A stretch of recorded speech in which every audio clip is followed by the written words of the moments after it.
And now let's bring in Oliver Patel and get more analysis on it. He's a political analyst and a researcher at the UCL European Institute. Thank you very much, Oliver, for coming back in. We've listened to that speech together here. And well, before getting to the speech, actually, Simon, our Europe correspondent, he just said he's doing it out of political survivor. He has to get the deal done. Yeah, so all the stuff that wasn't about Brexit, I tuned out because at this stage, it's totally irrelevant. Of course, Boris Johnson as Prime Minister would love to, fix the crisis in social care, fix the education system, get more police on the streets. Quite frankly, none of it is going to happen or even be close to happening in the next few months or even years because the Brexit will just totally consume this government as it has been for the past few years. So the bandwidth in government will be virtually nil to do anything but deliver Brexit. And now the big question now is Boris Johnson seems to be pretty resolute that he would be willing to go for no deal. So, and come the 31st of October, if the EU hasn't compromised and done something to the deal that is acceptable to Boris Johnson, he's basically saying now that it will be no deal. And he's gone a bit further than Theresa May did because although she used to say things like no deal is better than a bad deal, but that was always quite vague. It always left open the option of her extending Article 50 and delaying Brexit, which she did in the end. And Boris Johnson has now committed himself to leaving on the 31st of October, come what may. And he's also committed to not having a deal with the backstop in it as it currently stands. Now, the EU is not going to be willing to negotiate that. And it's just not in their interest to do so because they would be abandoning Ireland and they're not going to give the UK a good deal at the expense of one of their own member states because they want to stay united. And it would send a signal to all of the other countries around the world which negotiate with the EU that actually the EU will say one thing and then might actually compromise at the last minute. I don't think the EU is going to do that at this stage after being so firmly behind this position for so long now. It's not going to suddenly give in when a relatively right-wing populist is demanding something. So there are so many reasons why it just doesn't make sense for the EU to make the kind of compromises that Boris Johnson wants. So assuming they don't, it does seem like we're looking at no deal. And then we ask the question, is Boris Johnson, does he mean it? Will he seriously take the UK out with no deal? Because I think at the moment, that's the million-dollar question. The EU is not going to budge. So the big question now is, will Boris Johnson stick to his word and take the UK out without a deal? He did say no ifs or no buts.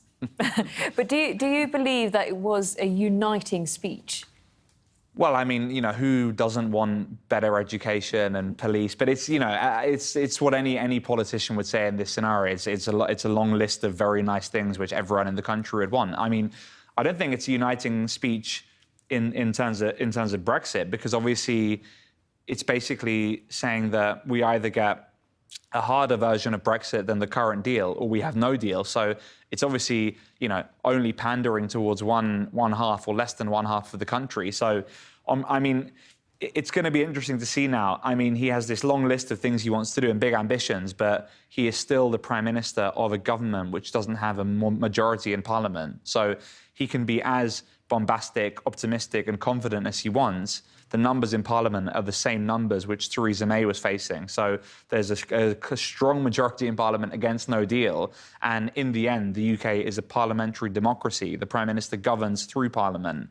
So in the end, if Parliament does not want no deal and it's serious about that, they can vote Boris Johnson out. So it's probably going to end up being a battle between Parliament and Boris Johnson. And where do you see that going? Well, it's going to probably end up being if the EU doesn't budge and Boris Johnson's formal position is we're going to go for no deal, then we're in the sort of constitutional crisis territory, which is much bigger than anything that's happened before. Because Theresa May, although she annoyed and antagonised MPs a lot, she never actually formally went against them when they had a vote for something. Theresa May respected it. If we get into the territory of Boris Johnson trying to suspend Parliament or ignoring votes, then we're in territory where we've never really been before, not least in modern history. In the end, I think the UK's constitution is probably strong enough for Parliament to win the battle, but a lot of it will come down to whether Conservative MPs who are against no deal, are they willing to vote down their own government? So a lot of them, it will come down to whether those MPs are willing to do whatever it takes to stop no deal, and whatever it takes might actually end up in, there could be an election or something like this. So I don't think that Boris Johnson is going to try and go into some kind of full dictator mode where he totally ignores Parliament. But he'll probably use all of his power to... There will be a big fight, but maybe I'm optimistic. But I think in the end, the Parliament would win if the majority wanted something. If they could just vote down the government, and there's nothing the government could do about that, and then there would be an election, and the circus would go on. So also now it's the choice of his top team is critical in his efforts to bring the warring factions of the party together. Do you think he can achieve that? Well, a lot of the sort of top Remainers have already declared themselves out. So people like Philip Hammond and David Gauke, there's just not many of them left. So the cabinet is, I mean, I don't think he can achieve that, to be honest, because at the end of the day, the party has been split for decades. And, it brought down Theresa May, this issue of Europe, brought down Theresa May, brought down David Cameron, brought down John Major. So it's basically brought down every single Conservative Prime Minister. I don't see any reason why this would be any different. Having charisma and making good speeches and being popular on its own is probably not going to be enough, because these are irreconcilable positions of pro-Europe and anti-Europe, and I don't think Boris Johnson's kind of difference in personality is going to change that. So in the end, I don't think this is going to unite the Conservative Party. Quite frankly, there's going to be a hardcore group of Remainers who are against no deal. They might be OK with Brexit with a deal, but they're against no deal. And kind of all eyes are on them now. If Boris Johnson's official policy becomes no deal, are those Conservative Remainers willing to do whatever it takes, i.e. bring down their own government? That's probably what we should be looking for now in the autumn. Well, definitely not a quiet summer. An interesting 99 days await us. Thank you very much, Oliver Patel, for coming in.